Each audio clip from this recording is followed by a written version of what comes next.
But here is the hidden truth few ever dare to face. The narcissist is not only a tormentor, they are the mirror of the empath's unhealed wounds. What feels like destruction is, in truth, the psyche's attempt to awaken you. If you have ever loved a narcissist and lost yourself in their illusions, you are not cursed. You are being called to transformation. Tonight, we will uncover the 4 stages every empath must pass through, and by the end, you will see why the very darkness that broke you was also the fire that could set you free. There are secret wars that take place not on battlefields, but within the very chambers of the human soul. Wars between love and control, between innocence and shadow, between the empath who feels deeply and the narcissist who consumes endlessly. What unfolds is not just a story of abuse. It is an archetypal drama, written long before you were born, buried in the collective unconscious. To understand it, we must descend into the hidden labyrinth of the psyche, where every step is a mirror and every wound is a message. In the beginning, there is always a meeting. But this is no ordinary meeting, no casual crossing of paths. It feels written, inevitable, almost fated. The empath, with their open heart and finely tuned sensitivity, comes face to face with the narcissist, whose charm glimmers like a jewel in the sun. To the untrained eye, it appears like love at first sight. But in the language of Carl Jung, what is really taking place is the encounter with the shadow. The empath is meeting a figure who embodies all that has been denied, repressed, or hidden within their own psyche. The archetypal encounter always feels larger than life. The empath may say, "I feel like I've known them forever. I feel like I was destined to meet them." This is not mere romantic illusion. It is the soul recognizing a projection. Jung tells us that the unconscious often sends us figures who mirror the very parts of ourselves we have not yet integrated. And so the narcissist appears not as a random stranger, but as a living embodiment of the empath's unacknowledged wounds. At this stage, the empath experiences what Jung called the anima or animus projection. They do not see the narcissist for who they truly are. They see instead a reflection of their own ideal, their inner image of completeness. If they are yearning for love, they see the narcissist as the perfect lover. If they are yearning for strength, they see the narcissist as the powerful protector. The narcissist becomes a canvas, painted by the empath's deepest longings. And the empath, unaware of the unconscious play, believes they have found the missing piece of their soul. But notice how the encounter carries both magnetism and danger. In myth, such meetings are always charged. Persephone meeting Hades, Faust meeting Mephistopheles, or the knight encountering the dark forest. These stories are not merely allegories. They describe the psyche's initiation. The empath is stepping into a drama orchestrated by forces deeper than conscious will. They feel chosen, singled out, swept into a current larger than themselves. It feels like destiny, and in a sense, it is, because the unconscious has called them to face something they cannot ignore any longer. The narcissist, at this stage, shines with archetypal light. Their words feel intoxicating, their presence magnetic. The empath is pulled closer, not realizing that this attraction is a projection of their own unclaimed power. Jung reminds us that we fall in love not with another person, but with the image of our own soul that we see reflected in them. The narcissist wears this mask with uncanny perfection. They present themselves as the answer to the empath's silent prayers, the balm to old wounds, the echo of what the empath has always longed to hear. And yet, beneath this glamour lies a truth the empath does not yet see. What they are encountering is not love in its pure form, but the confrontation with their own shadow. The narcissist embodies traits the empath has never allowed themselves to claim: self-centeredness, boldness, power without apology. To the empath, who has spent a lifetime giving, sacrificing, and softening themselves for others, this unapologetic hunger appears both frightening and strangely alluring. It is the unconscious showing them the polarity they have denied.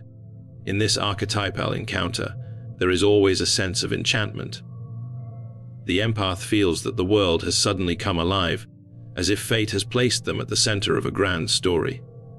Every look, every word, every touch feels drenched in significance.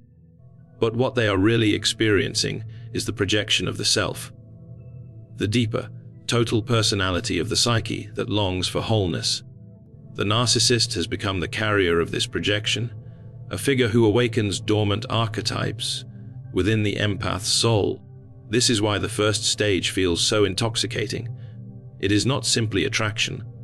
It is the collision of archetypes, the stirring of ancient patterns in the unconscious. The empath is not falling for the narcissist alone. They are falling into the mystery of their own psyche, projected outward. And because the unconscious speaks in symbols, the narcissist appears as the perfect symbol, bright, magnetic, irresistible. At this stage, the empath does not see the danger. They believe they have been chosen for love, but what they have been chosen for is transformation. The narcissist is the dark mirror, and the empath cannot yet see that they are looking into themselves. They are captivated by the illusion, and in that captivation, they step across the threshold of a journey that will not leave them unchanged. The archetypal encounter is the opening of a myth. It is the call to adventure, the spark that sets the soul ablaze. The empath stands at the edge of their own unconscious, unaware that what feels like the meeting of a lifetime is in fact the meeting with their own shadow. The story has begun, and there is no turning back. Once the encounter has taken place, the empath begins to slip deeper into the gravity of the narcissist's world. What began as a spark of destiny now unfolds into a dream, a glittering theater where every gesture feels magical, every word drips with promise. The narcissist becomes a storyteller, weaving visions of love, of belonging, of a future drenched in golden light. And the empath, eager to believe in the purity of what has awakened in their heart, surrenders to the performance. This is the stage of enchantment, the descent into illusion. Jung would say that here the anima, or animus projection, is at its strongest. The empath sees not the real person before them, but a carefully painted figure upon whom they cast their deepest yearnings. It is as though the narcissist wears a mask made from the empath's own desires.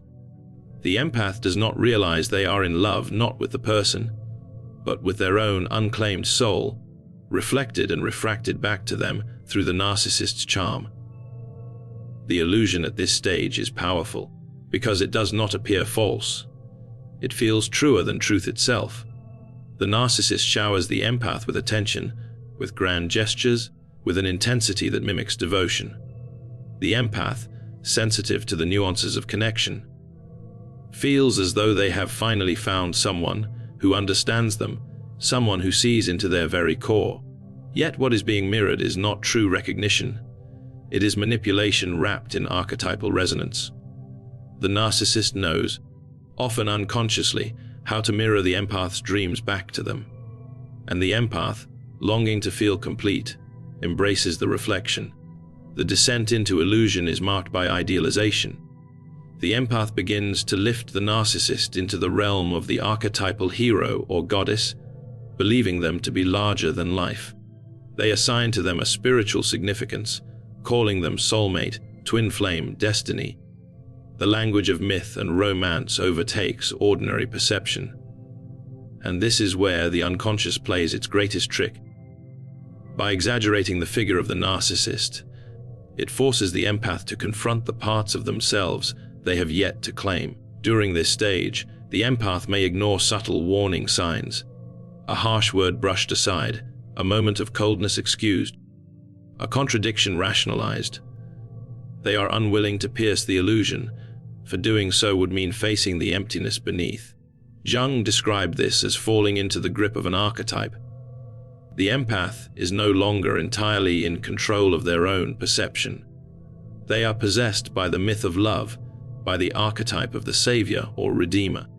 The narcissist appears as the answer to the empath's soul hunger, and so the empath denies their intuition, silences their doubts, and surrenders further to the dream. But the illusion has a cost. The empath begins to give more of themselves, pouring out love, energy, and attention, hoping to sustain the dream that has been built. They mistake their self-sacrifice for devotion, believing that love requires endless giving. And the narcissist, hungry for validation, accepts it all without reciprocity. What feels like love to the empath is, in truth, extraction. Their energy is being drained, but the illusion convinces them they are growing closer. The descent into illusion is like entering a labyrinth. At first, the corridors seem beautiful, adorned with flowers and light. The empath wanders joyfully, thinking they are moving toward the heart of love. But with each step, the walls close in, the turns grow sharper, and the way back becomes harder to see. The narcissist feeds this maze with promises, with charm, with subtle manipulations designed to keep the empath searching, hoping, longing. The empath does not yet realize that the labyrinth has no exit, only deeper chambers of control. Jung would say that this stage reveals the power of projection. The empath projects their own unlived life onto the narcissist. The confidence they have suppressed, the boldness they have denied, the sense of self-worth they have hidden, all of it appears embodied in the narcissist. The illusion is not simply external deception. It is the soul's mirror, demanding recognition. And so the empath clings to the narcissist. For letting go would mean admitting that what they long for exists within themselves, waiting to be claimed. This is why the illusion feels both beautiful and terrifying. It offers the promise of salvation, but it is built on denial. The empath denies their doubts, denies the red flags, denies the quiet voice within that whispers something is not right. They silence this inner knowing because the illusion is too precious, too intoxicating to let go. They would rather remain in the dream than awaken to the painful truth. The descent into illusion is not a mistake. It is a stage of the archetypal journey. In myth, the hero often falls under a spell before they can awaken. The empath must wander in this dream, must lose themselves in the web of the narcissist's illusions, because only through this entanglement will the deeper work of transformation be set in motion. The unconscious demands it, pulling the empath deeper into the drama, preparing them for the inevitable collapse that will follow. And so the empath descends further, blinded by light that is not real light, but a reflection of their own soul projected outward. They fall deeper into the mirage, believing it to be love, believing it to be destiny, unaware that the dream is only the beginning of their awakening. Every dream eventually fractures, and for the empath, the dream of perfect love with the narcissist cannot last. What once felt like divine connection slowly begins to unravel, thread by thread, until the pattern reveals itself for what it truly is, a design of control, of manipulation, of hunger masquerading as devotion. The descent into illusion gives way to disillusionment, and it is here that the empath experiences the most painful stage of all, the breaking of the psyche. This breaking does not happen in one sudden blow. It comes gradually, through 1,000 subtle cuts that weaken the spirit. The narcissist, once radiant with charm, begins to reveal their other face. The mask slips, if only slightly at first, and the empath catches glimpses of coldness, cruelty, or contempt. These glimpses are often followed by moments of tenderness or apology, creating confusion. The empath questions themselves rather than the narcissist, wondering if they are imagining things, if their sensitivity has betrayed them. And this is precisely where gaslighting takes root. Gaslighting is not only the denial of external reality, it is the slow corrosion of inner reality. The empath begins to doubt their own memory, their own feelings, even their own sanity. They are told that what they saw did not happen, that what they felt was an overreaction, that the pain they experience is their own fault. Jung spoke often about the destructive power of denial within the psyche. In this stage, the narcissist becomes the living embodiment of denial, forcing the empath into a psychological war against themselves. The empath, who once felt chosen and adored, now feels invisible, dismissed, or even despised. This collapse is not just emotional, it is existential. The very core of their identity, once mirrored in the supposed love of the narcissist, now lies shattered. The empath has built their sense of worth upon the reflection given to them, and when that reflection turns hostile, it is as though their entire being dissolves. They begin to feel like a ghost in their own life, uncertain of who they are without the narcissist's gaze. And yet, from the Jungian perspective, this breaking is necessary. For what is being shattered is not the true self, but the false self-image built on projection. The empath is being forced to confront the fragile foundation upon which they constructed their identity. The narcissist, by withdrawing approval and delivering cruelty, exposes the emptiness that was hidden beneath the illusion. This exposure is agonizing, but it is also the first crack through which truth can enter. At this stage, the empath often feels trapped in a cycle of hope and despair. One moment, they receive a breadcrumb of affection, a brief return of the golden mask, and their heart leaps with hope. The next, they are plunged back into silence, criticism, or manipulation. This oscillation creates a trauma bond, where pain and pleasure intertwine until the empath can no longer distinguish between love and suffering. They cling to the narcissist not because of joy, but because of fear. The fear of abandonment, of emptiness, of facing themselves without the dream that once sustained them. The breaking of the psyche is also the confrontation with the abyss. Jung described this as the nigredo, the dark night of the soul, where the old structures collapse and the individual is forced to descend into chaos. For the empath, this descent is felt in the collapse of certainty. They no longer know who they are, what is true, or where to turn. Their inner compass spins wildly, and every attempt to regain balance seems to push them deeper into confusion. This is not merely psychological torment, it is archetypal initiation. The empath is undergoing a symbolic death, the death of illusions, of false identities, of projections. They are being stripped bare, exposed to the raw truth of their vulnerability. It feels like annihilation, yet within this annihilation lies the seed of transformation. But the empath cannot see this yet. All they feel is the pain of betrayal, the agony of rejection, the despair of being unseen. The narcissist, in this stage, often amplifies their cruelty. They sense the empath's desperation and exploit it, tightening control through silence, withdrawal, or calculated chaos. They may alternate between insults and praise, blame and pity, punishment and reward. This keeps the empath suspended in a state of uncertainty, unable to fully detach yet unable to find peace.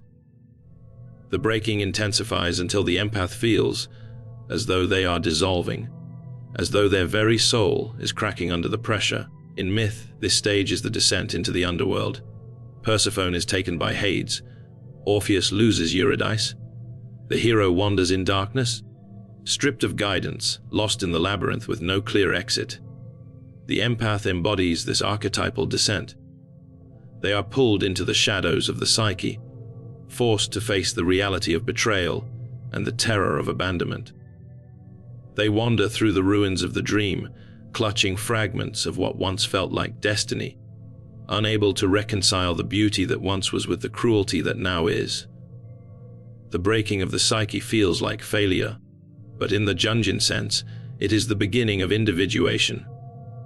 For the true self can only emerge once the false self has collapsed. The empath is being forced to see that their worth does not depend on the narcissist, that their identity cannot be built on another's approval. Yet this realization is not immediate. In this stage, all that is visible is the wreckage, the loss, the unbearable silence of a soul crying out for truth.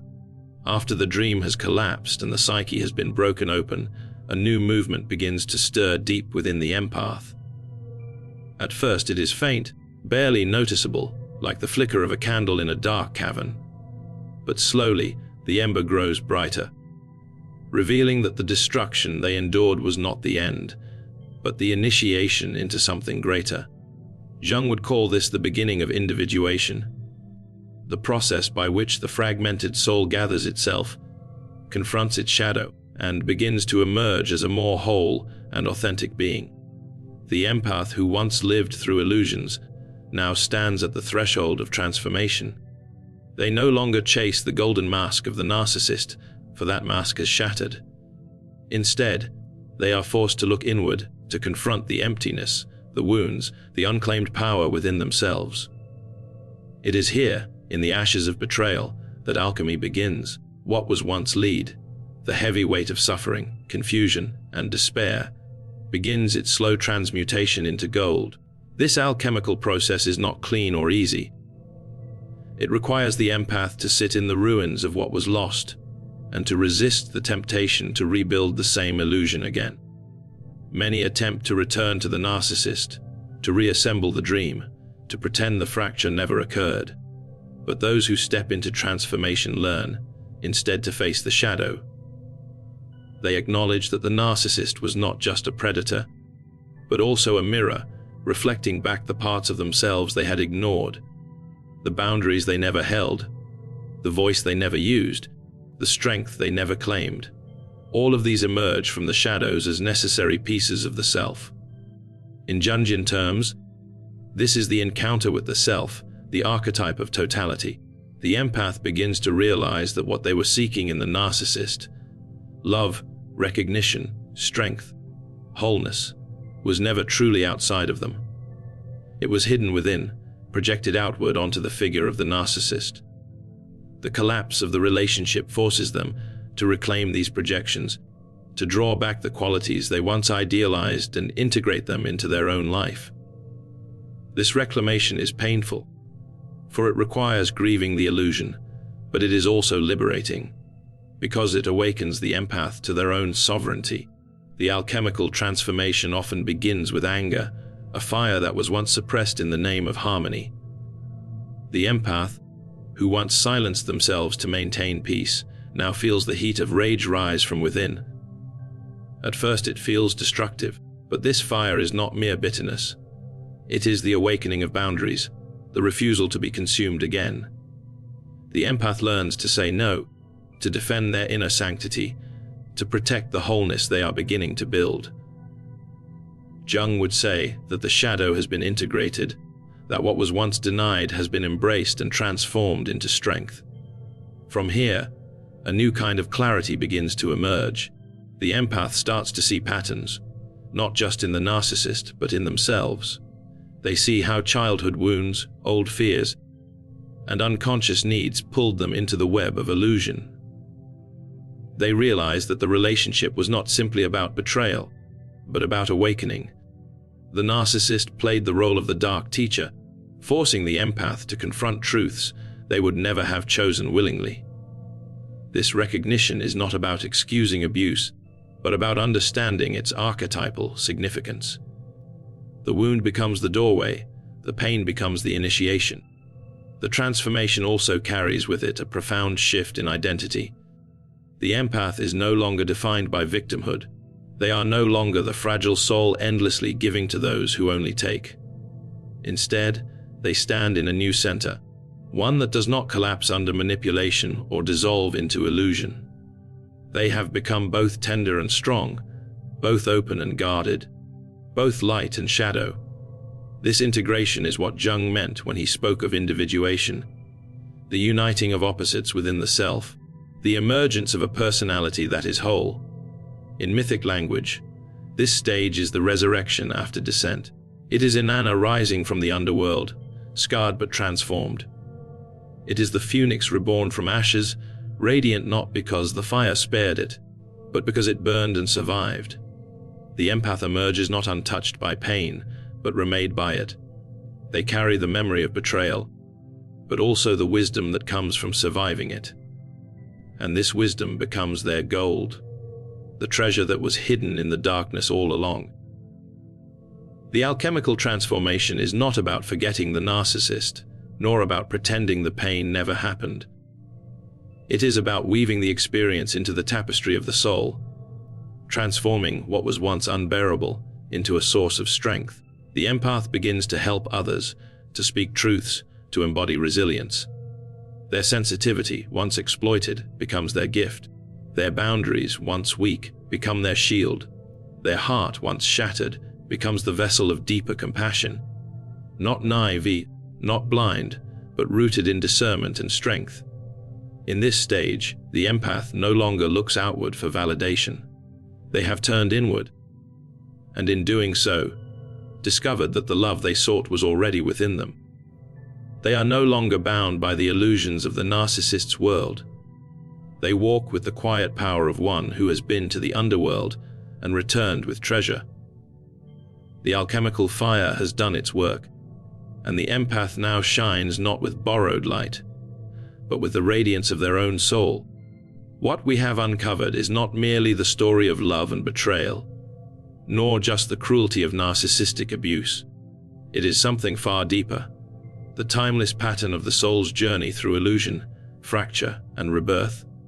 The empath, who begins as a dreamer longing to be completed by another, is taken into the labyrinth of shadow where the narcissist becomes both tormentor and mirror.